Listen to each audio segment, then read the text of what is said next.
Evangelho segundo escreveu Mateus. Mateus capítulo 9. Mateus capítulo 9. Mateus capítulo 9, versículo 14 ao versículo 17. Graças a Deus. Ajuda eu, vizinho.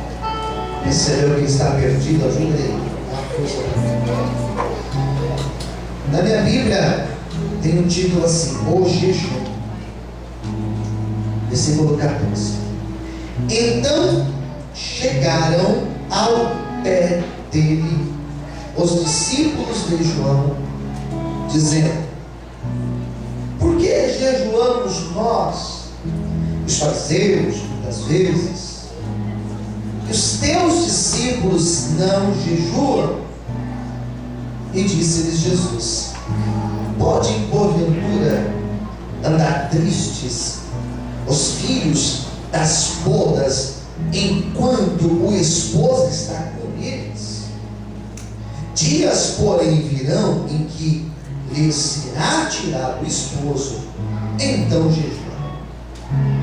Ninguém deita remendo de pano novo em veste velha, porque semelhante remendo rompe a veste e faz-se maior a rotura. Ninguém deita ou ninguém coloca vinho novo em odres velhos. Aliás, rompem-se os odres e entornam-se o vinho, e os odres estragam-se. Mas deita-se o vinho novo em odres novos, e assim ambos se conservam. Só até aqui. Meu Deus, este momento é um momento importante neste culto, porque é um momento que nós vamos refletir na tua palavra.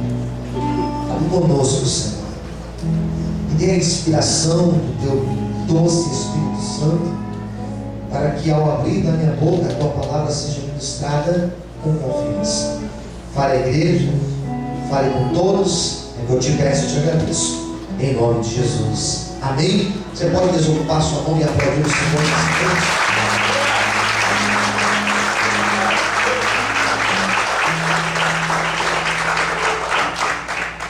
Olha para cá.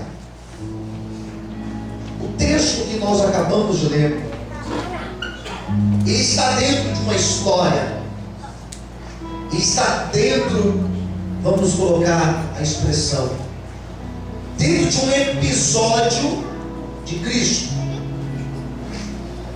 Cristo, ele estava em sua casa. Jesus tinha uma casa, talvez ficava pouco lá, mas ele tinha uma casa. Essa casa ficava num lugar chamado Cafarnaum. E ele estava em casa, e diz a Bíblia que toda aquela cidade, ao saber que o seu morador ilustre estava lá, toda a cidade foi para a casa de Jesus para ouvir a pregação dele. Essa expressão que a gente leu aqui, sentar aos pés, era uma expressão usada quando os grandes sábios, os grandes filósofos iam falar, as pessoas se abaixavam para ouvir. Uma posição de humildade. Eu vou aprender, então vou sentar para me ouvir. Hoje em dia as pessoas querem falar, mas não querem sentar para ouvir. Ontem eu falei sobre Gamaliel, que era um grande homem, e falou lá em Atos sobre a obra de Deus.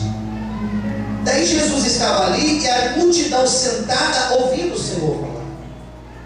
E de repente, um barulho acontece em cima da casa, um barulho no telhado da casa, e de repente a casa, eles tiram a telha da casa e começam a descer o paralítico lá de cima do telhado. E quando eles descem o paralítico no meio da sala onde Jesus estava pregando, ensinando, todos ficaram maravilhados de ver o sacrifício daqueles 4 amigos do paralítico que desceram ele do telhado. Diz a Bíblia que quando eles colocam o homem no chão, em cima de uma cama, Jesus olha para ele e fala assim: ei, perdoados são os teus pecados. não falou, receba a cura. Jesus não falou, levanta e anda. A primeira coisa que ele falou foi: perdoados são os teus pecados. E o que acontece quando ele fala perdoados são os seus pecados? Houve um silêncio na casa. Todos ficaram silêncio absoluto. E Jesus olhou para um lado, olhou para o outro. O paralítico ali sem entender vírgula nenhuma. E daqui a pouco diz a Bíblia que aqueles homens começaram a cochichar. Sabe o que é cochichar? É aquilo que você faz em um ambiente que você não pode falar. Às vezes na hora da pregação eu vejo gente cochichando, mas eu estou te vendo, hein? Estou de olho em você. Às vezes a irmã passa, né? A irmãzinha passa, daí uma olha para a outra e... apontando o sapato. Ou então a irmãzinha passa apontando o cabelo. Homem não tem muito disso, né? Homem não tem muito disso. Você falar pro cara assim: ah, você engordou, você tá barrigudo. Ih, os dois dão risada. Tô vendo.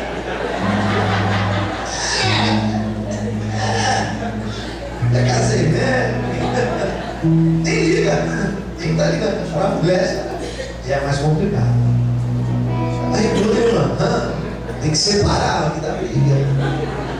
Tô nada, já encolhe. Começaram a cochichar. E Jesus, ele não é que ele ouvia o que eles estavam cochichando, mas Jesus enxerga o nosso coração. E Jesus fez um raio-x no coração daqueles homens. Ele parou e falou assim: o que vocês estão arrazoando? O que vocês estão conversando aí?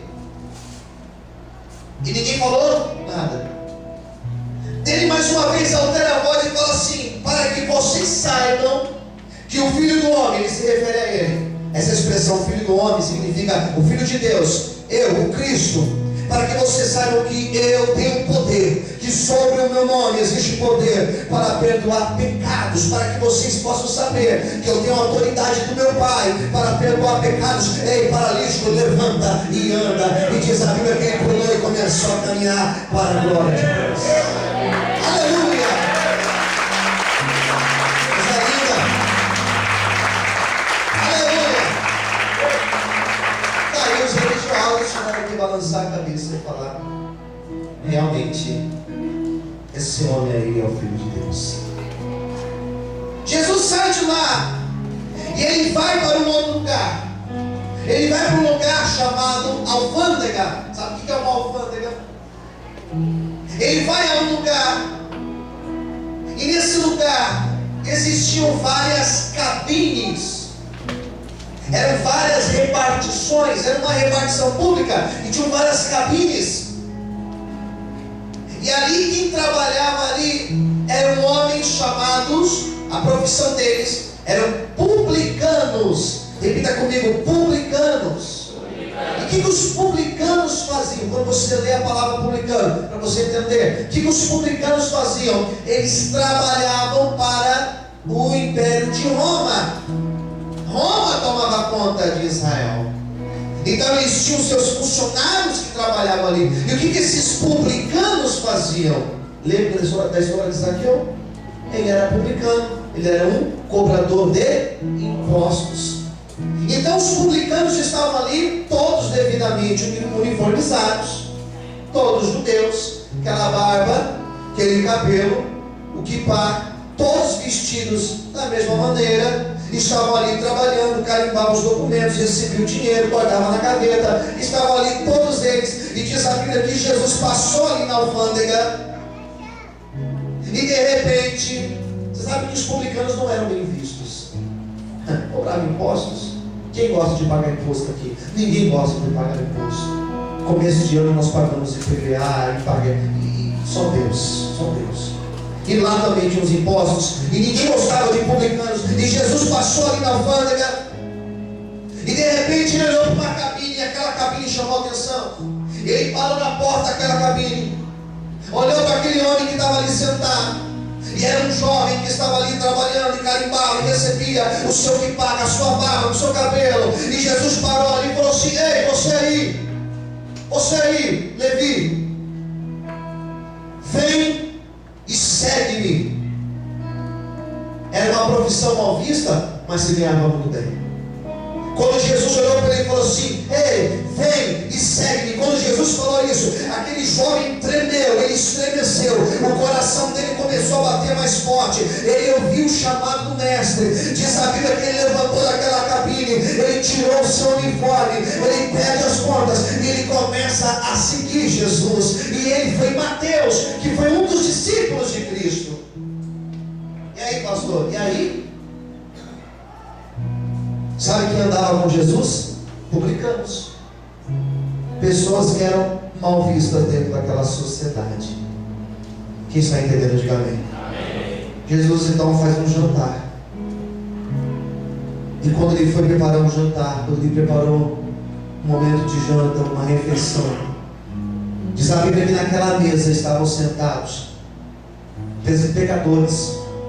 pecadores e publicanos.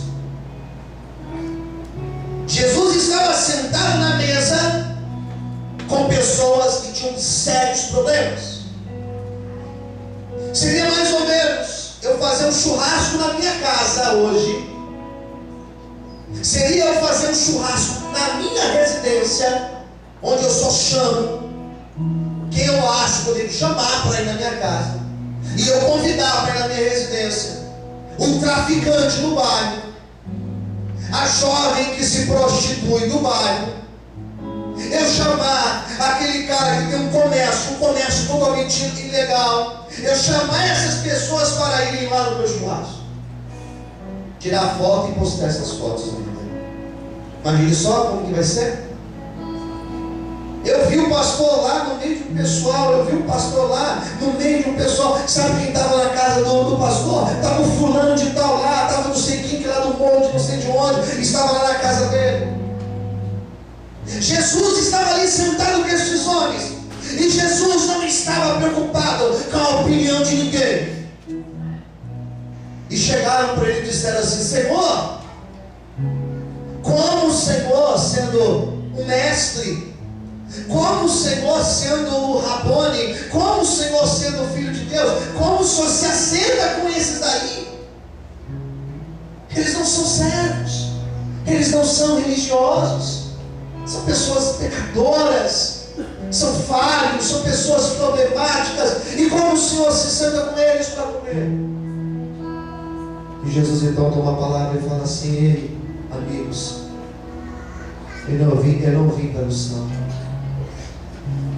eu vim para aqueles que estão doentes.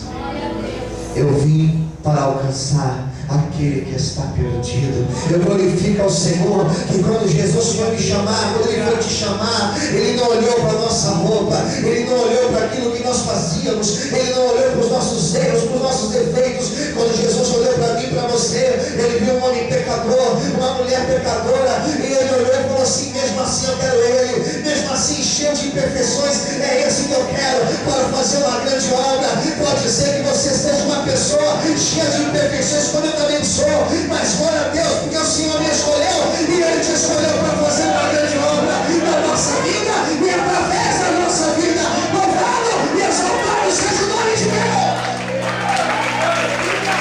Então aquilo que você vê, não importa o teu passado, Ele te escolheu para uma grande obra. Louvado e exaltado seja o nome dEle. Isso vai entender? Imagine só, queridos, os fariseus, eles ficaram revoltados. Como pode ele, que se diz o Filho de Deus, como que pode ele andar com esses?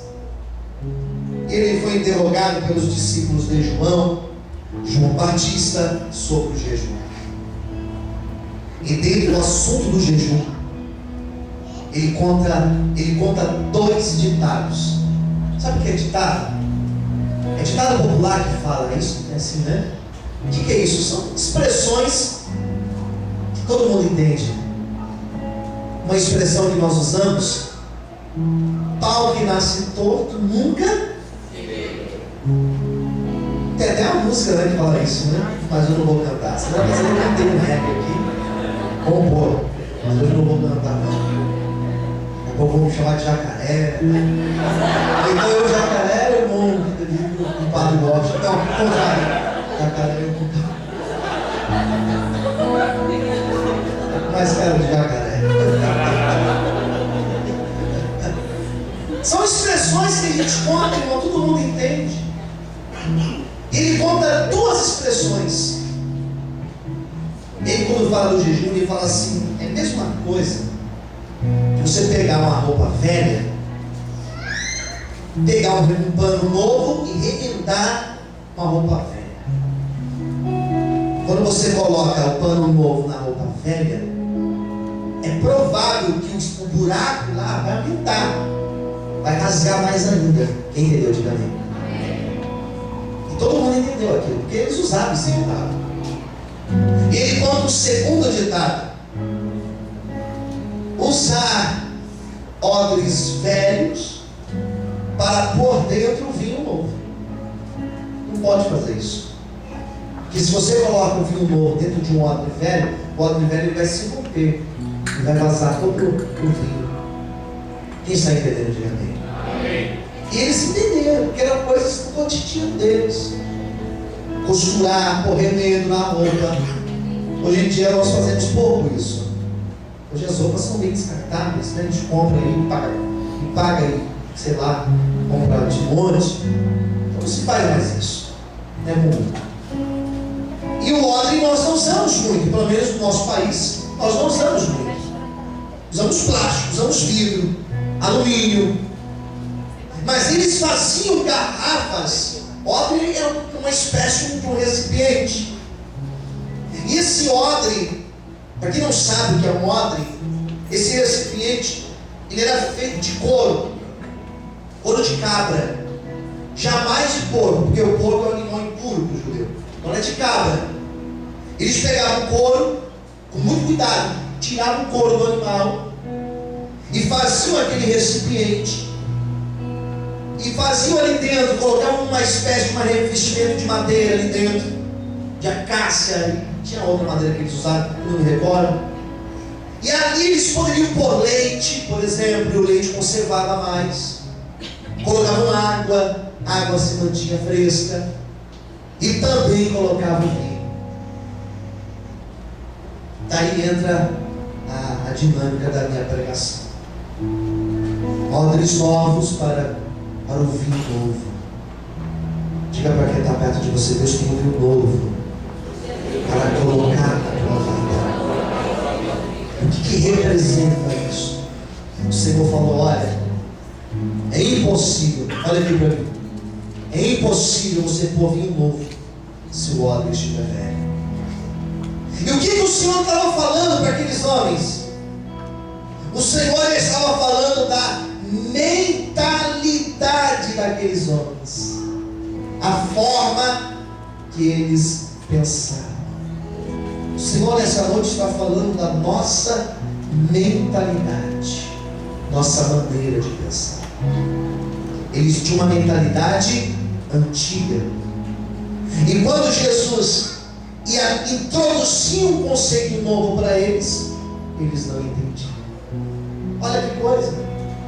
Eles tinham uma mentalidade do Antigo Testamento.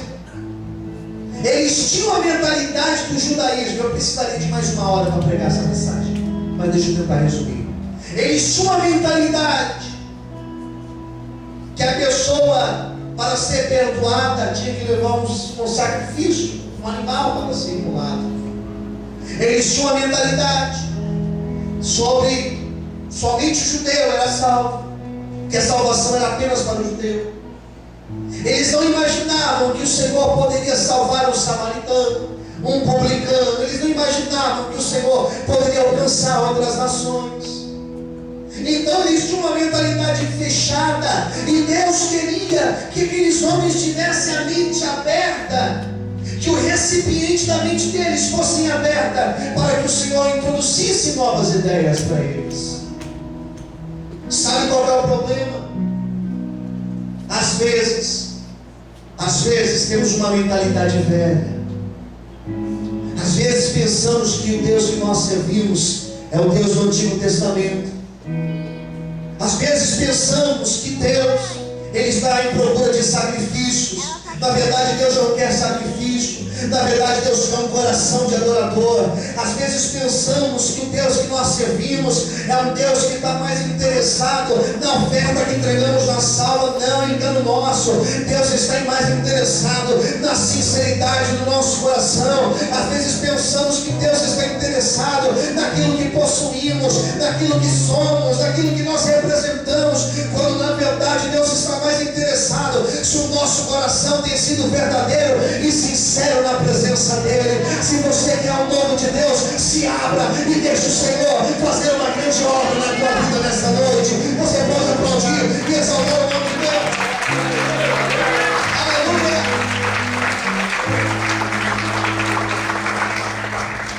O que fazer para receber o novo de Deus?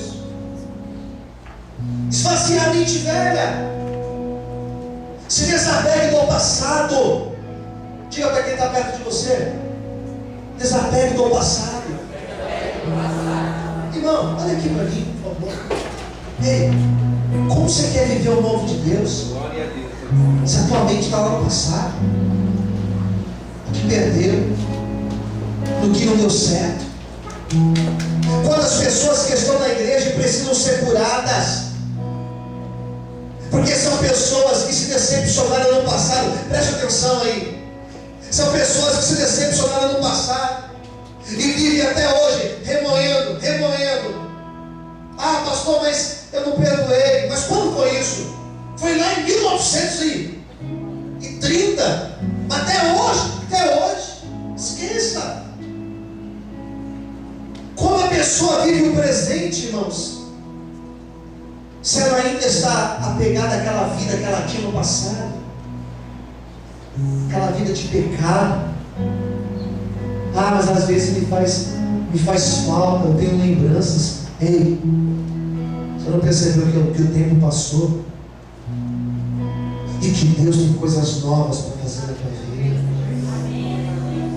Não tem como viver o novo de Deus se ainda estamos ligados ao passado. Coisas do nosso passado, coisas que já deveriam estar enterradas. Quero falar para os casais que estão aqui. Para esse negócio de, no momento das brigas, lembrar situações do passado. Para com isso. Porque às vezes tem pessoas que guardam. E quando chega uma hora quer vomitar tudo. Ah, mas você fez isso. Mas quando eu fiz isso? Você fez isso em 2008, 2014. Mas ainda está lembrando de 2008. Quem entendeu? Diga amém. É triste isso, irmãos. São pessoas infelizes, amargas, porque não esqueceram. Ei, a oração do Pai Nosso diz: Senhor, perdoe, assim como nós perdoamos. Se você não liberar o perdão, não tem como Deus te perdoar. Não tem como receber o novo de Deus se o velho ainda faz parte da nossa vida. Se o velho homem ainda está vivo. Que nessa noite nós possamos enterrar o velho homem e deixar Deus fazer uma obra no nosso coração, no nosso caráter, para a gente sair daqui diferente, sair daqui com a cabeça limpa e viver novidade do Senhor para a nossa vida. Você pode glorificar e aplaudir a Deus nessa noite. Aleluia! Amém, queridos? É uma questão de sobrevivência isso, sabia? Abrir a mente é uma questão de sobrevivência. Quem entendeu? Diga amém. Sabe por quê? Porque se você coloca o vinho velho, ou melhor, o vinho novo no odre velho, ele segura, mas ele vai começar a fermentar, ele rompe. O que você pôs dentro ele vaza. Sobrevivência. O vinho novo representa as novas ideias, os novos conceitos, representam a novidade de Deus na nossa vida. Dê essa notícia para quem está perto de você. Olhe para essa pessoa e diga: Deus nessa noite, Ele tem novidades para fazer na tua vida. Então Jesus chega com uma nova ideia de salvação. Jesus chega para eles e fala assim: olha, quer ser salvo? Tome a tua cruz e siga-me. Ele traz uma nova ideia de salvação. Ele traz uma nova ideia de perdão. Para ser perdoado, não precisa mais trazer o sacrifício no altar. Eu sou o sacrifício. Eu sou o Cordeiro de Deus que tira o pecado do mundo. Para a pessoa ter o pecado perdoado, ela tinha que imolar ali uma pomba, ele tinha que sacrificar um novilho, ele tinha que sacrificar um boi. Jesus falou assim: agora não precisa mais de sacrifício, porque agora eu sou o sacrifício perfeito, eu sou o Cordeiro de Deus. Eu vou lá no altar e morro, e o sacrifício já é pago por todos vocês para a salvação da humanidade. Amém, querido? Foram essas ideias que ele trouxe. A ideia de salvar o doente, a ideia de alcançar o perdido. Você percebeu que Jesus em nenhum momento teve preconceitos? Se existe um lugar onde tem preconceito, é na igreja evangélica de hoje. Se existe um lugar onde tem acepção, é na igreja evangélica de hoje. Nós falamos de amor, nós falamos de amar, só que são poucos que verdadeiramente vivem o que é uma expressão do amor. Às vezes a pessoa tem um problema, às vezes a pessoa tem uma situação na vida dela mal resolvida, tem um pecado na vida dele, e lá na igreja, ao invés de ele ser acolhido, ele é julgado e apontado. Porque nós somos mais santos que você, e você vai fogo do inferno, você vai queimar no inferno. Mas eu glorifico a Deus, queridos, que ainda que a igreja te rejeite, ainda que o homem feche as portas para você, o Senhor, Ele veio para salvar e alcançar aquele que estava perdido. E por isso que na cruz do Calvário tinha um ladrão ao lado de Jesus, e Jesus olhou para ele e falou assim: ei filho, hoje ainda estarás comigo no paraíso. Porque para Jesus não importa se a pessoa fez ou deixou de fazer, se se arrependeu, ele tem acesso ao céu. Se nessa noite você se arrepender, o Senhor também garante a tua salvação, garante o teu passaporte para o céu e resgata a tua alma. Você pode aplaudir e exaltar a Ele nesse mundo. Agora o Senhor vai encerrar minha pregação nessa noite. Quero encerrar minha pregação nessa noite lançando uma profecia sobre esta igreja aqui, uma profecia sobre a tua vida. Eu declaro em nome de Jesus que nós viveremos coisas novas na nossa vida. Eu profetizo que se for preciso, Deus vai quebrar, vai te fazer um vaso novo. Se for preciso, Ele vai desfazer e vai construir novamente. Se for preciso, Ele vai derrubar as nossas vidas, Ele nos fará um novo vaso na presença dEle, e novidades começarão a acontecer. Levanta a sua mão para o céu. Eu profetizo em nome de Jesus que tem novidade de Deus chegando para a tua casa nessa noite. Eu profetizo que tem novidades do Senhor chegando para a tua vida espiritual. Eu profetizo que tem novidades de Deus para o teu casamento. Eu profetizo que nessa noite nós estamos rompendo com o passado, nós estamos rompendo com aquilo que o adversário ainda tinha acesso à nossa vida. Nós estamos rompendo e nós estamos recebendo hoje um novo de Deus na nossa vida. Levanta a sua mão para o céu. Quando tiver ela não erguida, receba a novidade de Deus, receba a novidade do Senhor, receba em nome de Jesus. Se você quer, glorifica e aplauda ao que quer novidade. Deixa eu ver o teu nome. Eu quero novidade do Senhor. Senhor Deus, eu quero, Pai. Eu quero me esvaziar daquilo que não serve. Eu quero me esvaziar, Senhor. Se esvazie do passado, se esvazie dos preconceitos, se esvazie daquilo que te afasta de Deus, e o novo do Senhor virá sobre a tua vida. O vinho representa a alegria. Ele poderia ter dito água. Ele poderia ter dito leite. Ele disse vinho. O novo de Deus para a tua vida é um vinho. É um vinho novo do Senhor. É uma alegria nova que Deus está trazendo sobre as nossas vidas. Marque esse dia de hoje, queridos. Marque esse dia de hoje. Porque hoje começa uma nova fase na tua vida. Você pode aplaudir e glorificar a Deus. Que Deus te abençoe. Amém? Que Deus te abençoe.